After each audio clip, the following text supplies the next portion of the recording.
Hello my dear friends, welcome to online benches. मैं हूं ज़ुबैर एहसानी और आज हम लोग डिस्कस करेंगे IBAC-IO और SSC CGL 2020 के लिए जनरल साइंस के कुछ इंपॉर्टेंट क्वेश्चंस।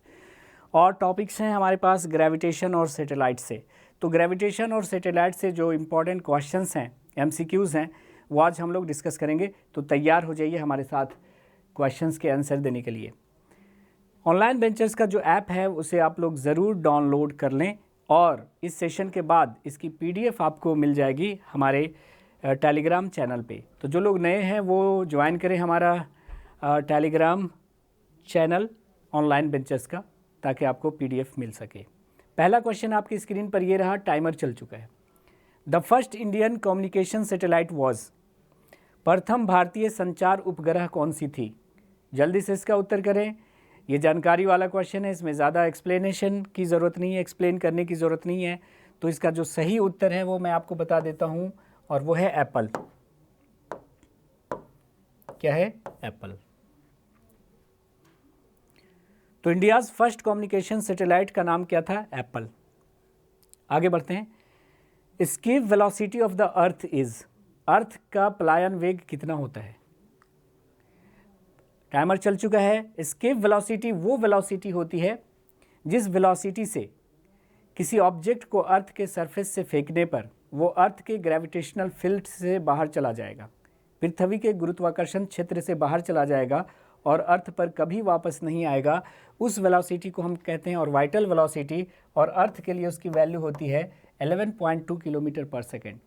यानी 11.2 किलोमीटर पर सेकंड की स्पीड से अगर किसी ऑब्जेक्ट को पृथ्वी की सतह से फेंक दिया जाए तो वो पृथ्वी की सतह पर कभी वापस नहीं आएगा, क्योंकि वो पृथ्वी के गुरुत्वाकर्षण क्षेत्र से ही बाहर निकल जाएगा, ग्रेविटेशनल फील्ड से ही बाहर निकल जाएगा। जियो सिंक्रोनस सैटेलाइट, जिसको हम लोग जियो स्टेशनरी सैटेलाइट भी कहते हैं, उसका जो ऑर्बिटल पीरियड होता है, मतलब टाइम पीरियड होता है, वो कितना होता है? जियो स्टेशनरी सैटेलाइट वो सैटेलाइट्स होते हैं जिसको देखने पर, अर्थ से देखने पर वो हमेशा मतलब रुका हुआ प्रतीत हो, रेस्ट में प्रतीत हो। जियो मतलब अर्थ, स्टेशनरी मतलब रुका हुआ, और सैटेलाइट का मतलब सैटेलाइट, वो उपग्रह जो पृथ्वी के सापेक्ष स्थिर महसूस हो, तो उसको हम बोलते हैं जियो सिंक्रोनस सैटेलाइट। और उसके लिए कंडीशन क्या होती है कि जैसे अर्थ रोटेट कर रहा है जिधर को, उधर ही सैटेलाइट को रोटेट करना चाहिए, और जो अर्थ का टाइम पीरियड है वही इसका टाइम पीरियड होना चाहिए। तो अर्थ एक बार में 24 घंटे में एक पूरा चक्कर लगा लेता है, तो भाई रोटेशन कैसा होना चाहिए? Same as the earth rotational period, rotation period. So A will be the right option. अगर अर्थ के टाइम पीरियड के बराबर उसका टाइम पीरियड होगा, तो जैसे जैसे अर्थ घूम रहा होगा वो सैटेलाइट भी घूम रहा होगा, तो अर्थ पर कोई ऑब्जर्वर है तो वो सैटेलाइट उस ऑब्जर्वर के रिस्पेक्ट में हमेशा रेस्ट में दिखेगा। So A will be the right option. A will be the right option. Now the first Indian satellite is, प्रथम भारतीय उपग्रह कौन है? मुझे लगता है इसका उत्तर तो मुझे बताने की ज़रूरत नहीं है, सबको पता होगा। The first Indian satellite is Aryabhata Bhaskara Rohini INSAT 1A, और समय समाप्ति की घोषणा हो चुकी है। सही उत्तर आपका होगा आर्यभट्ट, आर्यभट्ट। तो ये मैंने दे रखा है सारी इन्फॉर्मेशन के कब लॉन्च किया गया था। आइए, एस्ट्रोस्टैट इज़ इंडियाज फर्स्ट, ये जो एस्ट्रोस्टैट है वो भारत का क्या है? भारत का प्रथम कौन सा सैटेलाइट है? रिमोट सेंसिंग है, स्पेस है, कम्युनिकेशन सैटेलाइट है? जल्दी बताइए। टाइमर चला देता हूँ।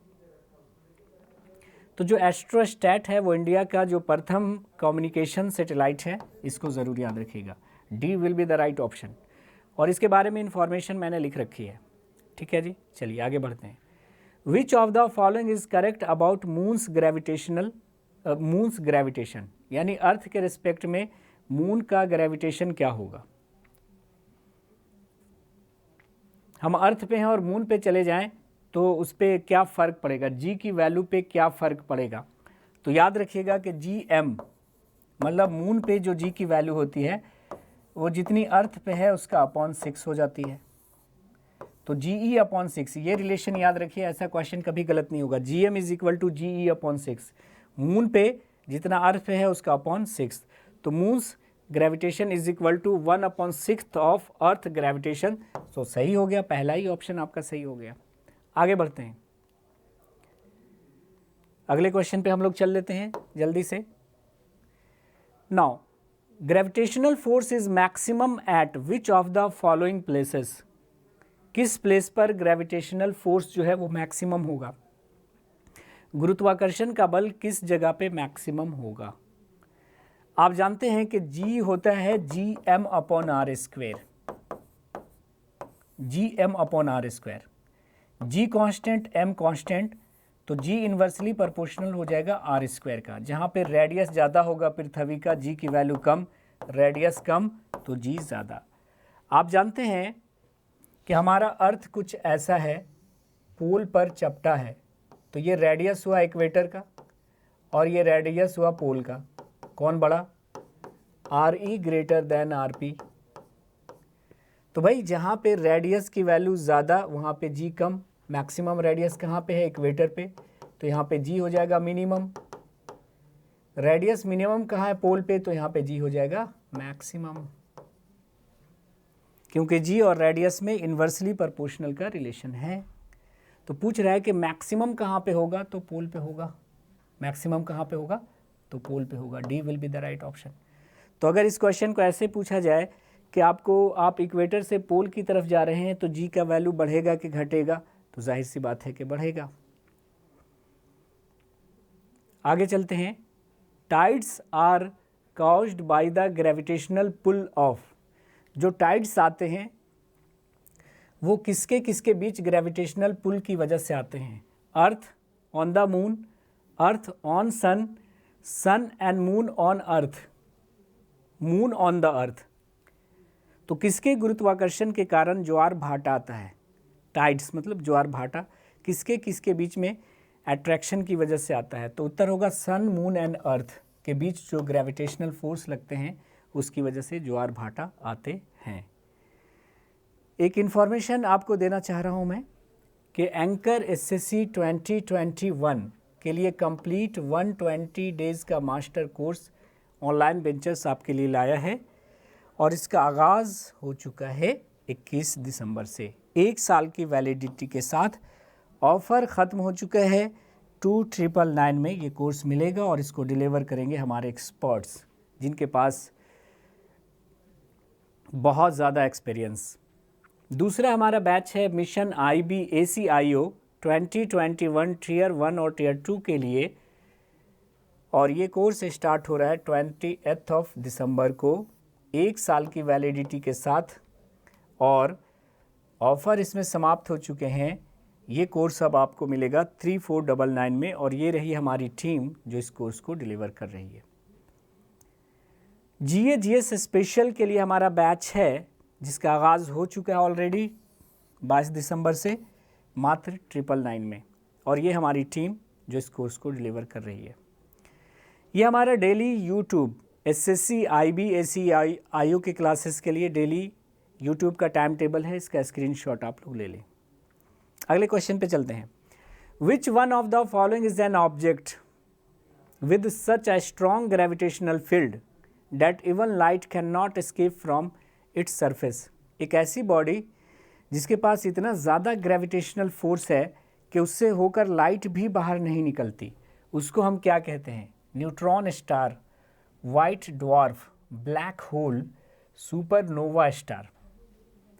तो एक ऐसा ऑब्जेक्ट जिससे होकर लाइट भी नहीं निकल सकती बाहर, उसके ग्रेविटेशनल फील्ड की वजह से, इतना स्ट्रॉन्ग ग्रेविटेशनल फील्ड है, उसको हम कहते हैं black hole.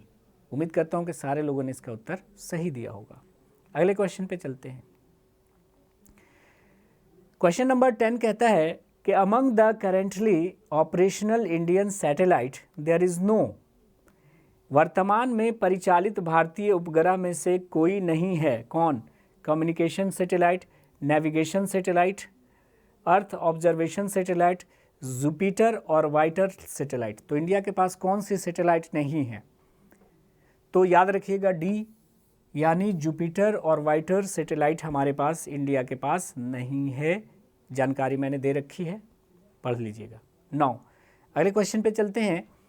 Gravitational force of attraction between moon and earth provides. Earth और मून के बीच जो ग्रेविटेशनल फोर्स है वो क्या देता है? Centripetal force, centrifugal force, resistive force, none of this.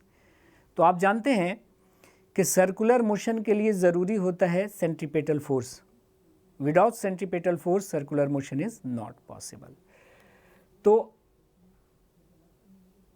अर्थ के अराउंड मून क्या कर रहा है? रोटेट कर रहा है। तो वहाँ पे भी चाहिए सेंट्रीपेटल फोर्स। वो सेंट्रीपेटल फोर्स कौन दे रहा है? Attraction between gravitational force between earth and moon provides necessary centripetal force to the moon for circular motion. तो अर्थ और मून के बीच जो ग्रेविटेशनल फोर्स है वो क्या प्रोवाइड कर रहा है? सेंट्रीपेटल फोर्स, जिसकी वजह से मून अर्थ के अराउंड रोटेट कर रहा है। So A will be the right option. Now what is the value of universal gravitational constant? Universal gravitational constant जिसको हम जी से डिनोट करते हैं, उसकी वैल्यू कितनी होती है? तो उसकी वैल्यू होती है 6.67 into 10⁻⁻11 Newton metre square kg⁻², है ना, kg⁻²। और इसको यूनिवर्सल ग्रेविटेशनल कांस्टेंट क्यों कहते हैं? सार्वत्रिक गुरुत्वाकर्षण नियतांक या सार्वभौमिक गुरुत्वाकर्षण स्थिरांक या नियतांक क्यों कहते हैं? क्योंकि इसकी वैल्यू पूरे यूनिवर्स में कांस्टेंट होती है। आप कहीं पे भी चले जाओ, अर्थ पे, मार्स पे, जुपिटर पे, इसकी वैल्यू कांस्टेंट रहेगी। कितनी? 6.67 into 10⁻11 newton metre square kg⁻²। That's why this is called universal gravitational constant. और ये जो वैल्यू है जी की वैल्यू, इसको डिटरमाइन किया था एक साइंटिस्ट ने जिसका नाम था कैवेंडिश। कैवेंडिश एक साइंटिस्ट थे जिन्होंने जी की वैल्यू को ज्ञात किया था। अगले क्वेश्चन पे चलते हैं। ब्लैंक स्पेस है और लिखा are used for communication in artificial satellite. Artificial satellite के कम्युनिकेशन के लिए किसका यूज़ करते हैं?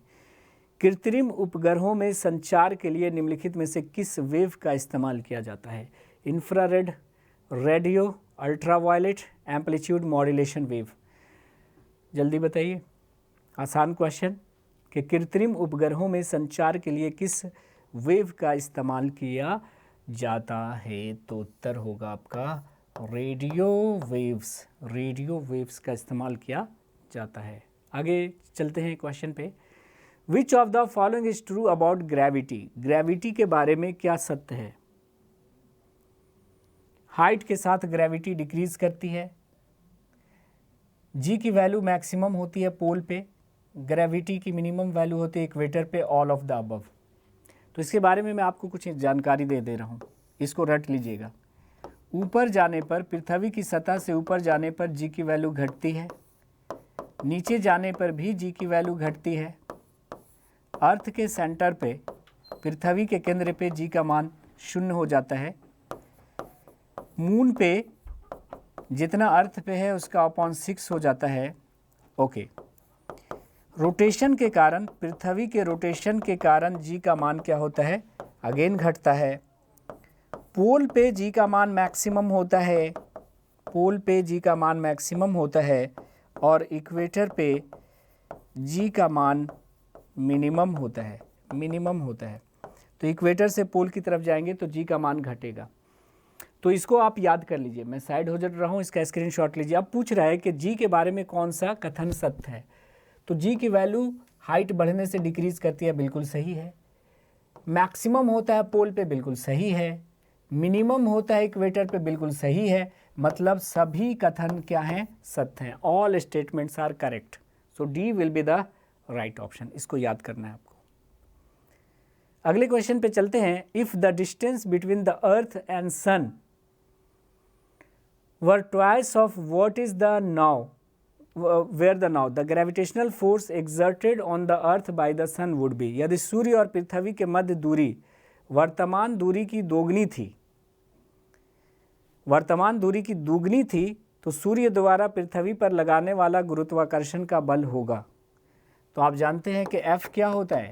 G m1 m2 upon r square.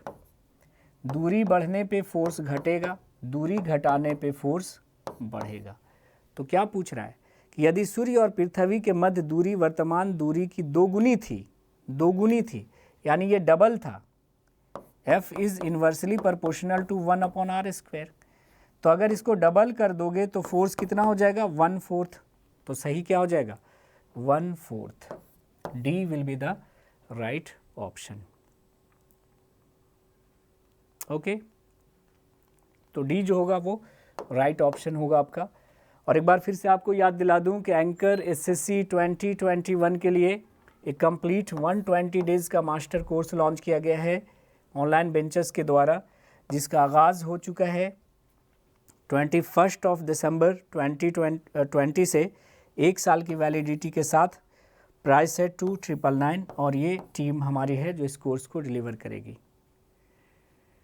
Mission IBACIO 2021 tier 1 tier 2 के लिए एक बैच आया है, लॉन्च होने वाला है 28 दिसंबर से ये बैच लॉन्च होगा 1 साल की वैलिडिटी के साथ, और कोर्स की फ़ी होगी 3,499 और हमारी टीम इस कोर्स को डिलीवर कर रही है। GS स्पेशल का बैच लॉन्च हो चुका है मात्र 999 में, इसको भी आप ख़रीद सकते हैं। और ये रही हमारी डेली यूट्यूब सीरीज़ की क्लासेस SSC IBACIO के लिए, इसका स्क्रीनशॉट आप ले सकते हैं। तो जुड़े रहिए हमारे साथ ऑनलाइन बेंचर्स के साथ मंडे टू संडे। और जो लोग हमारे चैनल पर नए हैं वो ऑनलाइन बेंचर्स का ऐप ज़रूर डाउनलोड करें और हमारे फीचर्ड वीडियोस का फ़ायदा उठाते रहें। क्लास कैसी लगी एक बार आप लोग कमेंट करके बताएंगे और लाइक और शेयर ज़रूर करेंगे। और जो लोग चैनल पर नए हैं वो चैनल को सब्सक्राइब करें, बेल आइकन को प्रेस करें ताकि भविष्य में आने वाली तमाम वीडियोज़ की नोटिफिकेशंस आप तक पहुँचती रहे। Have a nice day, take care, bye bye, जय हिंद, थैंक यू वेरी मच।